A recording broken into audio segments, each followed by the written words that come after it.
Bapak yang dirahmati Allah, mari kembali sepenuh hati kita menyampaikan puji dan syukur kepada Allah Subhanahu wa taala, di mana pada pagi hari ini hanya atas izin dan rahmat Allah jualah bersama-sama kita telah dapat melaksanakan pembacaan ayat-ayat suci Al-Qur'an yang bersama kita mengawalinya dengan ayat ke-124 sampai dengan ayat ke-128 yang merupakan ayat terakhir dari surah ke-16 surah An-Nahl ini. Mudah-mudahan atas segala perjuangan, ikhtiar, kesabaran di dalam kita menyiapkan diri dan melaksanakan pembacaan ayat-ayat suci Al-Quran pada pagi hari ini, semoga Allah Subhanahu wa taala membukakan pintu rahmat, barokah dan hidayahnya untuk kita semuanya. Amin ya rabbal alamin. Nah, baiklah Bapak dan Ibu, sebagaimana biasanya sebelum kita meneruskan dan melanjutkan penelusuran beberapa ayat terakhir yang kita baca di pagi hari ini, alangkah baik dan eloknya apabila kita memperhatikan sejenak beberapa pesan yang telah kita dapati di dalam ayat yang telah sama-sama kita membacanya kemarin. A'udzubillahi minasyaitonirrajim. Aku berlindung kepada Allah dari segala godaan syaitan yang terkutuk. Bismillahirrahmanirrahim, dengan menyebut nama Allah yang Maha Pengasih lagi Maha Penyayang. Bersyukur kita kepada Allah Subhanahu wa taala bahwa melalui ayat ke-120 sampai dengan ayat ke-123 kembali Allah mengingatkan kepada kita semuanya untuk terus dan senantiasa mengikuti keteladanan yang telah dihadirkan oleh Nabi Ibrahim alaihissalam, di mana kita bisa mendapati Bapak dan Ibu perjalanan tauhid Nabi Ibrahim adalah melalui firman-firman Allah yang disampaikan kepada Nabi Muhammad Sallallahu Alaihi Wasallam. Dan betapa sesungguhnya atas apa yang kita dapati di dalam ayat-ayat yang telah sama-sama kita baca kemarin, bahwa sesungguhnya secara hakikatnya kita mendapati perjalanan kehidupan alam dunia ini adalah merupakan sejarah dan perjalanan kehidupan pula para nabi dan rasul, di mana kita bisa mendapati pada setiap kaum Allah telah mengutus pada nabi dan rasulnya, dan Allah mengutus dan Allah mengirimkan untuk kita semuanya nabi terakhir, yaitu Nabi Muhammad Sallallahu Alaihi Wasallam. Dan bahwa bagaimana kita bisa mendapati pesan Allah kepada kita semuanya untuk menteladani Nabi Ibrahim alaihissalam, yaitu melalui karakter yang dimilikinya yang kita dapati kemarin adalah qanita dan hanifa. Bahwa Ibrahim sungguh suatu teladan dan orang yang taat kepada Allah dan murni dalam keimanannya. Dan dia tidak termasuk di dalam golongan orang-orang yang mempersekutukan Allah. Dan kemudian Allah mengajarkan pula kepada kita semuanya dari teladan Nabi Ibrahim. Nabi Ibrahim senantiasa adalah orang yang senantiasa menyampaikan rasa syukur kepada Allah Subhanahu wa taala. Tidak akan mungkin bisa terhantarkan rasa syukur sepenuh hati kalau tidak diawali dengan kemampuan dan kepekaan di dalam menelisik nikmat-nikmat apa saja yang telah Allah berikan kepadanya. Dan kemudian kita bisa mendapati Bapak dan Ibu yang dirahmati Allah bahwa di dalam doa-doa yang dihantarkan oleh Nabi Ibrahim alaihissalam, maka Allah sebutkan bahwa Nabi Ibrahim senantiasa berada dalam tuntunan Allah Subhanahu wa taala. Dan betapa sesungguhnya kalau sana kita mempelajari di dalam peristiwa Nabi Ibrahim ini, selain daripada keteladanan yang telah Allah hantarkan kepada kita semuanya, begitu banyaknya doa-doa Nabi Ibrahim yang terdapat di dalam Al-Quran. Dan semoga kita pun diberikan keistiqomahan dan keyakinan di dalam mengantarkan doa-doa itu. Dan bahkan kita bisa mendapati doa Nabi Ibrahim bukan hanya untuk dirinya sendiri, bukan hanya untuk istri ataupun anak-anaknya, tetapi untuk seluruh zuriatnya semuanya. Dan semoga Bapak Ibu sekalian kita menjadi bagian dari umat Nabi Ibrahim alaihissalam, umat Nabi Muhammad Sallallahu Alaihi Wasallam, sehingga keteladanan dan contoh-contoh dalam melaksanakan dan menghantarkan doa itu pun menjadi bagian dalam keseharian bagi kita semuanya. Dan betapa kalau saat ini Nabi Ibrahim Allah abadikan doa-doanya di dalam Al-Quran ini, kita bisa mendapati pula bahwa dalam kehidupan Nabi Muhammad SAW, betapa kita diberkaya sekaya-kayanya dengan doa. Sejak kita terbangun dari tidur kita sampai dengan sejak terbangun sampai dengan kita tertidur kembali, tidak ada etapa kehidupan yang kita jalani dalam keseharian itu melainkan telah terdapat doa-doa yang merupakan tuntunan Rasulullah SAW bagi kita semuanya. Nah, Bapak dan Ibu yang dirahmati Allah, mudah-mudahan atas keteladan Nabi Ibrahim alaihissalam dan kemudian kita semuanya pun diberikan keistiqomahan untuk mengikuti atas apa yang telah dilaksanakannya, terutama bagaimana pembelajaran tauhid yang telah dijalani oleh Nabi Ibrahim bersama keluarganya, dan bagaimana pula konsep keikhlasan itu dipraktekkan secara nyata oleh Nabi Ibrahim bersama istrinya Siti Hajar dan putranya Nabi Ismail alaihissalam ketika Allah memerintahkan untuk pelaksanaan kurban itu sendiri. Maka Bapak dan Ibu yang dirahmati Allah, semoga sebagai bagian dan cara kita juga tidak hanya memahami tetapi mempraktekkan segala keteladan Nabi Ibrahim yang dihadirkan dalam ayat-ayat yang telah sama-sama kita baca kemarin. Kalau seandainya terasa berat di dalam kita menjalani kehidupan ini, boleh jadi melaksanakan sesuatu hal berat di hati ataupun bagaimana, maka kita kembalikan, kita ingatkan kembali bahwa sebandingkan antara apa yang kita dapati dengan apa yang telah dijalani oleh Nabi Ibrahim alaihissalam. Nah, sehingga mudah-mudahan Allah hadirkan terus senantiasa keikhlasan di dalam kita melaksanakan segala sesuatu. Tiada orientasi dan motivasi lain kecuali hanya untuk mengharapkan dibukakan pintu rahmat, barokah, dan ridho Allah Subhanahu wa Ta'ala. Nah, baiklah Bapak dan Ibu, kini kita bersama-sama menelusuri pesan-pesan terbaru dalam beberapa ayat terakhir daripada surah An-Nahl ini. Semoga dengan segala keterbatasan dan kekurangan yang ada pada setiap diri kita semuanya, betapa mudahnya bagi Allah untuk memberikan petunjuk kepada siapa saja yang dikehendakinya. A'udzubillahi minasyaitonirrajim. Bismillahirrahmanirrahim. Pada ayat ke-124, Innama ju'ilas sabtu 'alal ladzina ikhtalafu fih. Hari Sabat diadakan hanya untuk mereka yang memperselisihkannya mengenai peribadatannya. Wa inna rabbaka la yahkumu bainahum yaumal qiyamati fima kanu fihi yakhtalifun. Tetapi Tuhanmu akan memberi keputusan di antara mereka pada hari kiamat mengenai apa yang telah mereka perselisihkan. Pada ayat ini terdapat satu keterangan, Bapak dan Ibu. Di dalam tafsir Abdullah Yusuf Ali yang selalu kita jadikan referensi di dalam kita menelusuri ayat-ayat ini. Kalau ajaran Ibrahim berada dalam jalan yang benar, pihak Yahudi, orang-orang Yahudi sudah siap pula dengan ejekan mereka. Kalau begitu, kenapa kamu tidak melaksanakan Sabat? Jawabannya ada dua. Yang pertama, Sabat tak ada hubungannya dengan Ibrahim. Adanya Sabat bersamaan dengan syariat Musa, karena sifat via Israel yang sangat keras kepala. Dan hal inilah sebagaimana bisa kita dapati pada surah Al-Baqarah dalam ayat ke-74.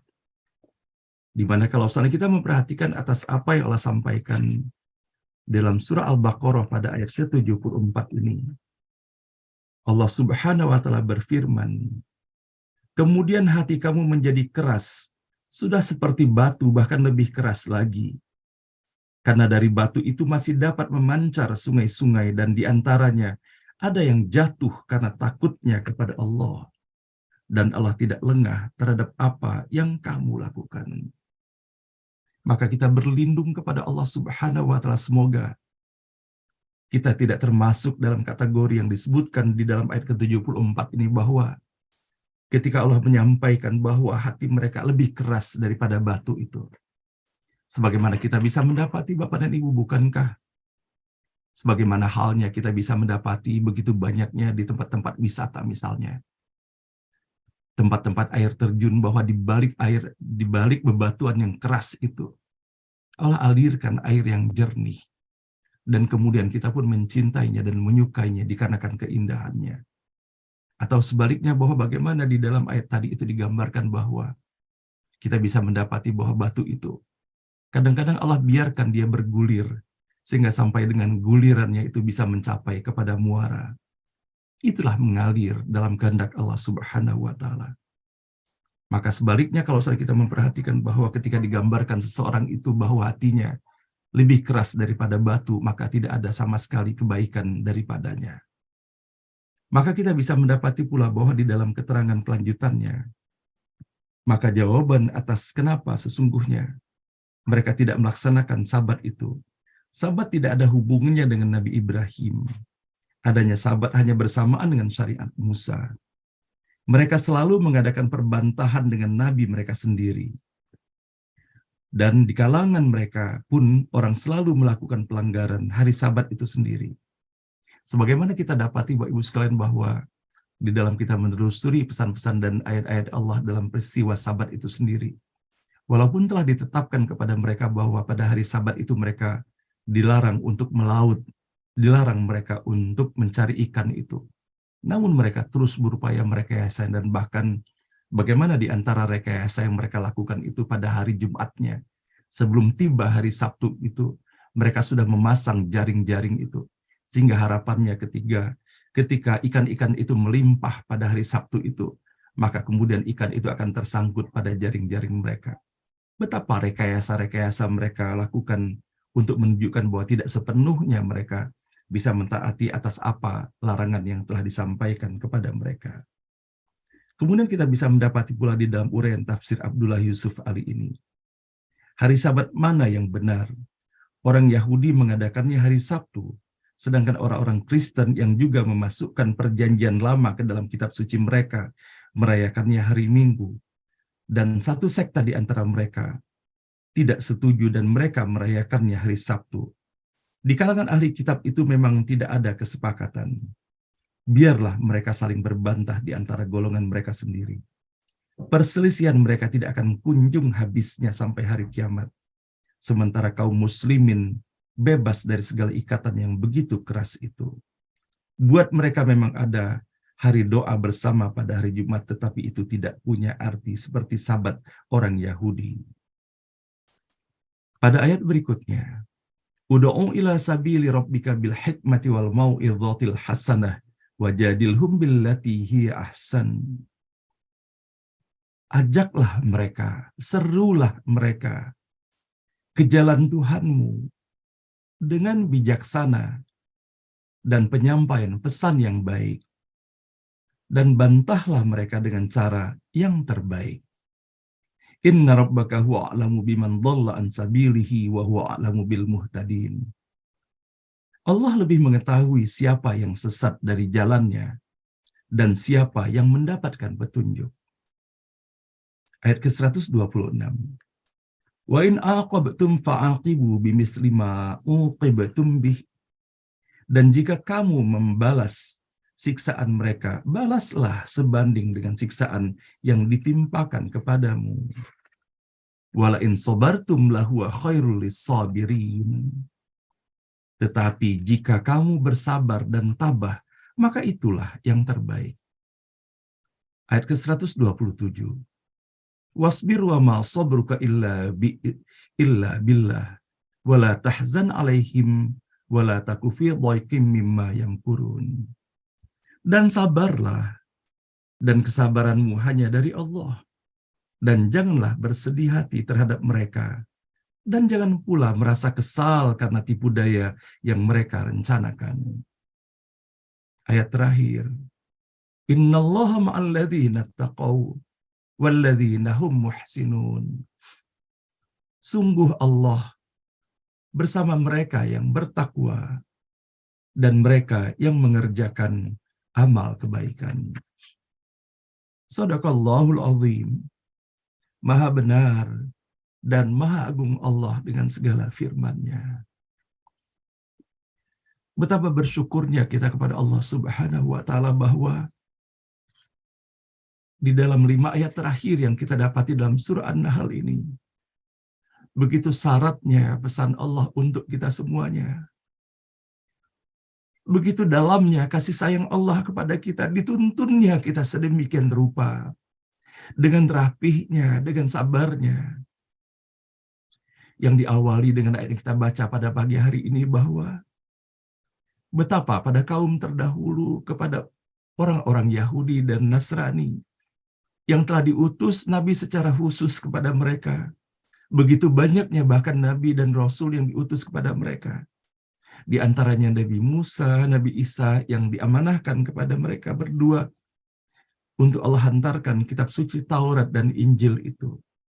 Namun kita bisa mendapati termasuk dalam Allah memperingatkan kita pada ayat 124 ini. Betapa di satu sisi mereka mengakui keberadaan Nabi yang telah diutus kepada mereka, namun di sisi lain mereka pun melakukan perubahan-perubahan dan bahkan pengingkaran penentangan dari apa yang telah diperintahkan kepada mereka, termasuk atas apa yang telah ditetapkan dan terdapat di dalam kitab suci itu sendiri. Dan sebagaimana kita ketahui bahwa sesungguhnya keberadaan Nabi Muhammad pun telah disampaikan begitu jelasnya di dalam kitab Taurat dan di dalam kitab Injil. Namun mereka tidak menyukainya, mereka menentangnya, dan bahkan mereka mendustakannya.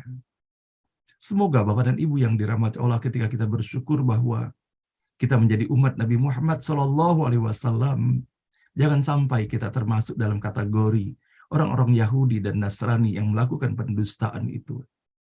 Tiada lain yang bisa kita lakukan di dalam kehidupan ini adalah bagaimana kita berupaya agar kita tidak hanya memahami pesan-pesan yang telah dihantarkan kepada kita semuanya, tetapi kita berjuang untuk melaksanakan dan mempraktekkannya di dalam kehidupan kita sehari-hari.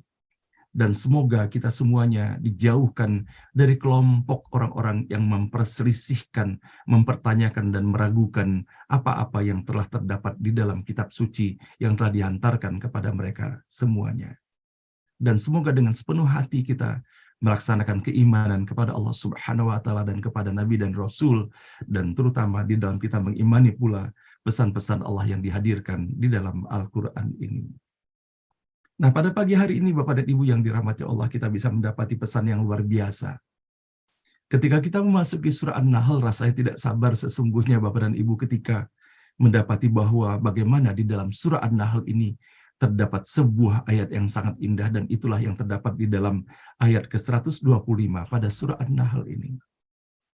Ud'u ila sabili rabbika bil hikmati wal mau'idhatil hasanah wajadilhum billati hiya ahsan. Dan kalau sana kita memperhatikan Bapak dan Ibu bahwa pesan yang disajikan di dalam ayat ke-125 ini bukan hanya ditujukan kepada orang-orang, kepada da'i ataupun kepada orang yang mengajak kepada kebenaran itu. Namun sesungguhnya apa yang disajikan di dalam ayat ini berlaku secara universal untuk kita semuanya.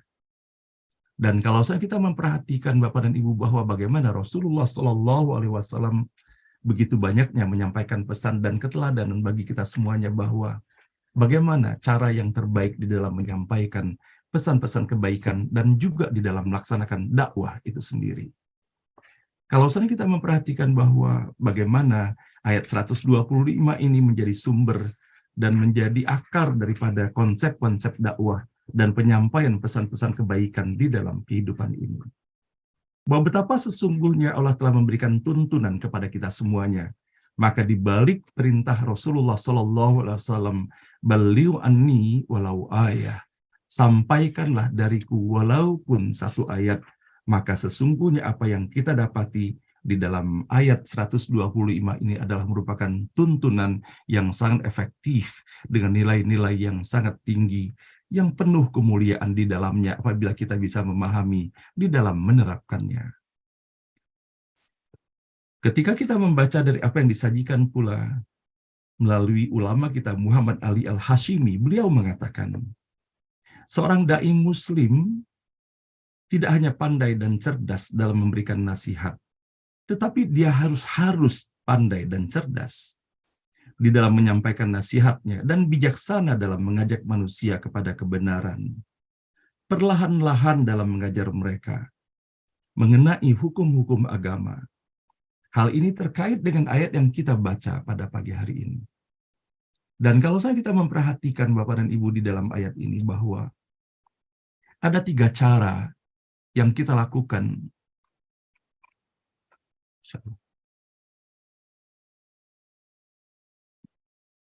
Bapak dan Ibu yang dirahmati Allah, kalau kita memperhatikan terhadap ayat 125 ini, ajaklah mereka, serulah mereka kepada jalan Tuhanmu.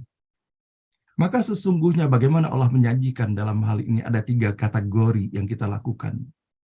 Yang pertama dengan hikmah, yang kedua dengan mau'idhatul hasanah, dan yang ketiga dengan wajadilhum billati hiya ahsan.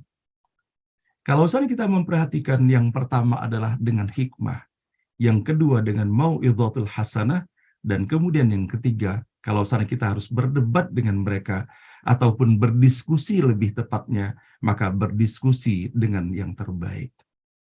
Maka kalau seandainya kita memperhatikan pula bahwa sesungguhnya 3 kategori, 3 tingkatan di dalam menyampaikan pesan-pesan dakwah ini sendiri, maka kalau seandainya kita perhatikan terdapat 3 kategori pula dalam komunitas masyarakat kita.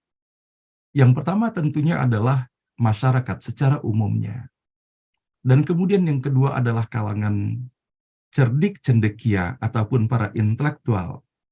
Dan kemudian terdapat pula kelompok di dalam masyarakat kita, sebagaimana yang terdapat dalam kehidupan para nabi dan rasul yang mereka selalu menentang, di mana mereka selalu mempertanyakan segala sesuatu yang telah diantarkan kepada mereka.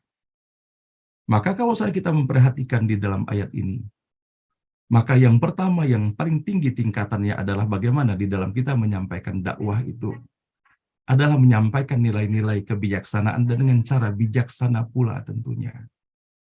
Bahwa bagaimana menyampaikan dengan pesan-pesan terbaik, pesan-pesan yang penuh kelembutan di dalamnya, sebagaimana Rasulullah SAW mencontohkannya. Dan bahwa betapa sesungguhnya kalau kita memperhatikan di dalam Rasulullah menyampaikan pesan-pesannya tidak hanya semata-mata melalui apa yang disampaikan secara lisannya, namun sesungguhnya hikmah yang disampaikan oleh Rasulullah SAW tidak hanya melalui apa yang dituturkannya, tetapi bagaimana etika yang telah diterapkan oleh Rasulullah SAW. Dan bahwa kalau saat kita memperhatikan bagaimana Allah Subhanahu Wa Taala menyampaikan, hikmah adalah merupakan kunci utama di dalam menyampaikan pesan-pesan dakwah itu sendiri. Kalau saat kita memperhatikan bahwa begitu banyaknya di dalam Al-Quran, Allah menggunakan kata hikmah ini di dalam ayat-ayatnya. Di dalam ayat 129 pada surah Al-Baqarah, sebagaimana kita bisa mendapati, Rabbana wab'ats fihim rasulam minhum yatslu alaihim ayatika wa yu'allihimul kitab wal hikmah wa yuzakkihim innaka antal azizul hakim. Ini adalah merupakan doa Nabi Ibrahim alaihissalam. Ya Tuhan kami, utuslah di tengah mereka seorang Rasul dari kalangan mereka sendiri. Ia akan membacakan kepada mereka ayat-ayat-Mu dan mengajarkan kitab dan hikmah kepada mereka. Dan mensucikan mereka. Sungguh Engkaulah yang maha perkasa, maha bijaksana. Maka sesungguhnya kalau kita memperhatikan Bapak dan Ibu, hikmah hanyalah mengandung nilai-nilai kebenaran di dalamnya, dan tentunya menyampaikannya pun dengan cara yang terbenar pula. Sebagaimana pula kita bisa mendapatinya, kama arsalna fikum rasulam minkum yatslu alaikum ayatina wa yuzakkikum wa yuallimukumul kitab wal hikmah wa yuallimukum ma lam takunu ta'lamun. Sebagaimana kami telah mengutus kepadamu seorang rasul dari kalangan kamu yang membacakan ayat-ayat kami, menyucikan kamu dan mengajarkan kepadamu kitab Al-Quran dan hikmah, serta mengajarkan apa yang belum kamu ketahui. Sebagaimana kita bisa mendapati Bapak dan Ibu yang dirahmati Allah, Rasulullah SAW tidak hanya menyampaikan ayat-ayat Allah kepada kita semuanya, tetapi bagaimana Rasulullah menuntun kepada kita semuanya untuk bisa memaknai segala sesuatu, baik yang terdapat di dalam ayat-ayat itu sendiri, maupun segala kebenaran yang terdapat di dalam seluruh fenomena dalam kehidupan alam semesta ini. Bahwa betapa sesungguhnya Rasulullah SAW mengajarkan dan mencontohkan kepada kita semuanya untuk bisa memberikan penyikapan terbaik, baik melalui perkataan-perkataan yang didengarkannya, dan utamanya adalah melalui pesan-pesan Allah, firman-firman Allah yang disampaikan kepadanya, maupun segala sesuatu yang terdapat di seputar kehidupannya. Kemudian kita bisa mendapati bahwa bagaimana di dalam kategori kedua di dalam ayat 125 ini, di dalam kita menyampaikan pesan, wal mau'idhatul hasanah. Menarik kalau kita memperhatikan bahwa kata mau'idhah yang kita dapati dalam ayat 125 dengan menggunakan akar kata yang terdapat di dalamnya adalah wa'adha, yang dengan arti kata dasarnya adalah menasihati. Maka kita bisa mendapati dalam hal ini Allah menggandengkan wal mau'idhatul hasanah, tetapi adalah nasihat yang baik. Ditekankan dalam hal ini adalah nasihat yang baik. Maka tentunya di dalam kita menyampaikan nasihat maka nasihat terbaik pula yang kita sampaikan. Maka hal ini pun menjadi pengingat bagi kita semuanya untuk kita bisa berhati-hati bahwa boleh jadi nasihat ataupun pesan yang kita dapatkan di dalam kehidupan ini bukanlah nasihat yang baik, bukanlah perkataan yang baik. Maka hal ini kalau misalnya kita perhatikan benar Bapak dan Ibu yang dirahmati Allah, bahwa sesungguhnya apa yang disajikan di dalam ayat ini termasuk pula menjadi bekal kita semuanya, dan terutama kepada kita sebagai orang tua terhadap anak-anak kita. Bahwa bagaimana Allah menempatkan yang paling pertama di dalam menyampaikan dan mengajak kepada kebaikan itu adalah nilai-nilai yang mengandung hikmah di dalamnya. Jadi bukan ditentukan oleh begitu banyak atau sedikitnya kita berbicara, namun dari apa yang kita sampaikan kepada putra dan putri dan kepada orang-orang yang berada di seputar kita itu, apakah ada mengandung makna dan nilai-nilai kebenaran di dalamnya. Maka itulah hikmah. Dan kemudian kita bisa mendapati bahwa kita harus berhati-hati di dalam menyampaikan nasihat.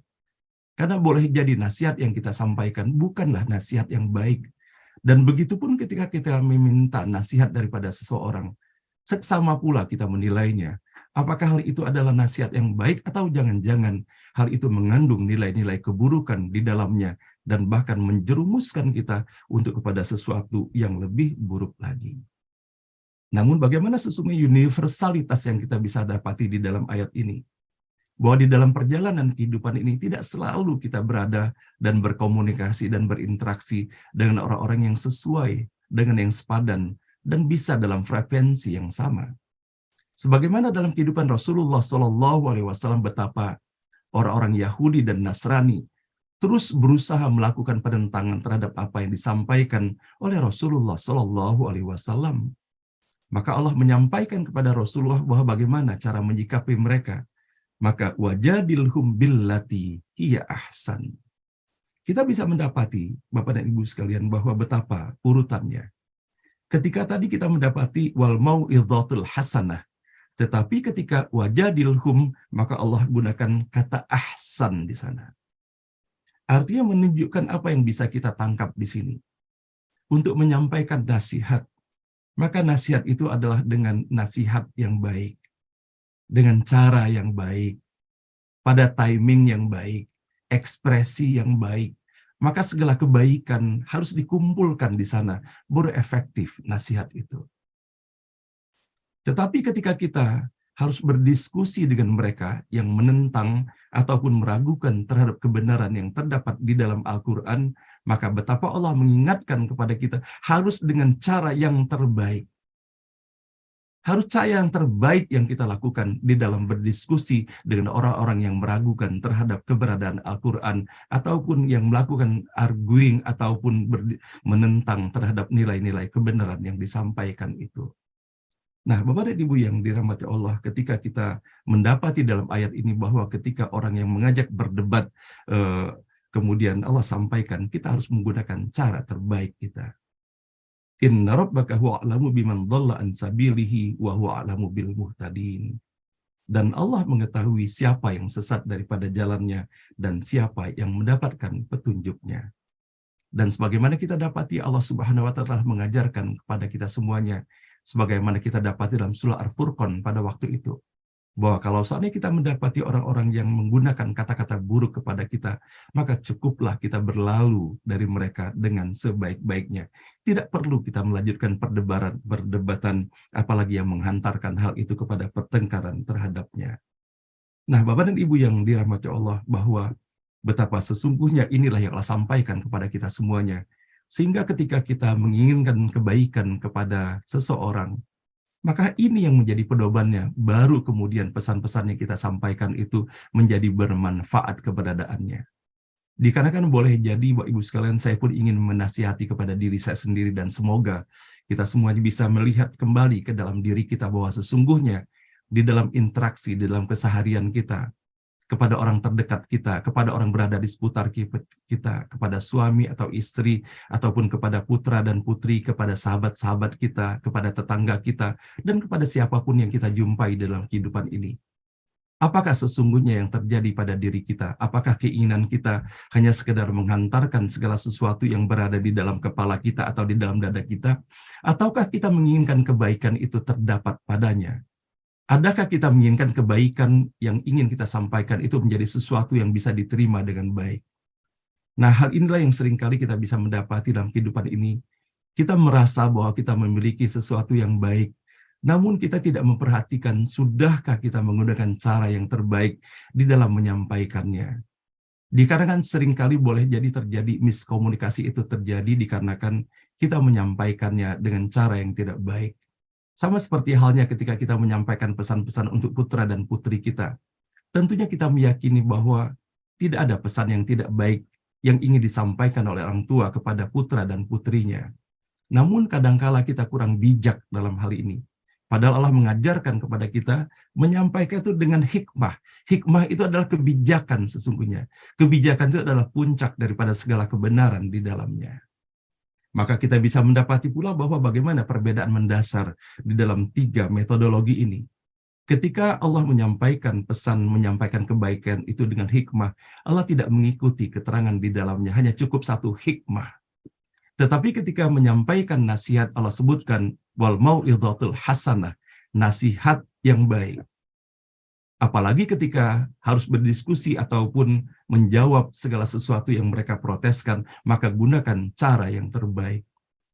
Kalau kita memperhatikan bahwa bagaimana para ulama dan mufasir mengartikan semuanya ini bahwa hikmah itu sendiri adalah merupakan puncak daripada segala kebenaran. Kebijakan sudah terdapat di dalamnya. Jadi bukan lagi hanya sekedar kebenaran yang ingin disampaikan, tetapi kita sudah menyerap esensi daripada kebenaran itu dan ingin sekali agar kebenaran itu dimiliki dan didapati oleh orang yang berada di seputar kita, sehingga kita berupaya mencari cara yang terbaik mana untuk menyampaikannya. Sehingga empati pun sudah melekat di dalamnya. Nah, Bapak dan Ibu yang dirahmati Allah, mudah-mudahan di dalam kita menyampaikan pesan, apakah di dalam keluarga ataupun di dalam kita menyampaikan pesan dakwah, sesungguhnya cara yang Allah ajarkan kepada kita, inilah hanya 3 cara ini yang Allah sampaikan. Dengan hikmah, mau'izatul hasanah, dan kemudian kalaupun harus diskusi dengan mereka, diskusilah dengan cara yang terbaik. Bukan segala sesuatu yang justru melahirkan permusuhan ataupun kebencian di dalamnya. Inilah yang diajarkan oleh Allah Subhanahu wa Ta'ala untuk kita semuanya. Dan pada akhirnya, Bapak Ibu sekalian, sama-sama kita bisa mendapati bahwa bagaimana Allah menyampaikan pesan kepada kita semuanya. Di dalam menghadapi kehidupan yang merupakan ujian keniscayaan yang terdapat di dalamnya, maka tiada cara lain yang bisa kita gunakan adalah wasbir wa ma sabruka illa billah, dan sabarlah dan kesabaranmu hanyalah dari Allah. Maka Bapak dan Ibu yang dirahmati Allah, bahwa kalau seandainya kita ingin senantiasa bersama dengan Allah Subhanahu wa Ta'ala, maka kesabaran adalah pakaian yang tiada henti. Maka tidak ada istilah yang keluar dari ucapan dari lisan kita bahwa sudah habis kesabaran kita. Ketika kita mendapati bahwa tidak akan sabar seseorang itu kalau bukan kesabaran itu datangnya dari Allah Subhanahu wa Ta'ala. Maka kalau seandainya kita tidak sabar di dalam menjalani kehidupan ini, maka boleh jadi ketika itu Allah sudah jauh dari kita semuanya. Maka tiada lain kita memohon kepada Allah Subhanahu wa Ta'ala, semoga kita diberikan kesabaran di dalam menghadapi kehidupan ini, dan beristighfar kita kepada Allah apabila ternyata di dalam perjalanannya banyak juga kita mendapati ketidaksabaran itu terekspresikan dari apa yang kita lakukan dalam kehidupan kita sehari-hari. Dan kita bisa mendapati bahwa bagaimana Allah menghimpun kita semuanya. Innallaha ma'al ladzina taqaw wal ladzina hum muhsinun. Sungguh Allah bersama mereka yang bertakwa dan mereka yang mengerjakan amal kebaikan. Betapa Bapak dan Ibu yang dirahmati Allah, kalau seandainya kita mendapati ayat ini, saya rasa ingin sekali membayangkan ketika kita masih kecil dahulu, Bapak dan Ibu. Kemudian ketika kita pulang sekolah, kemudian kita bergegas pulang ke rumah.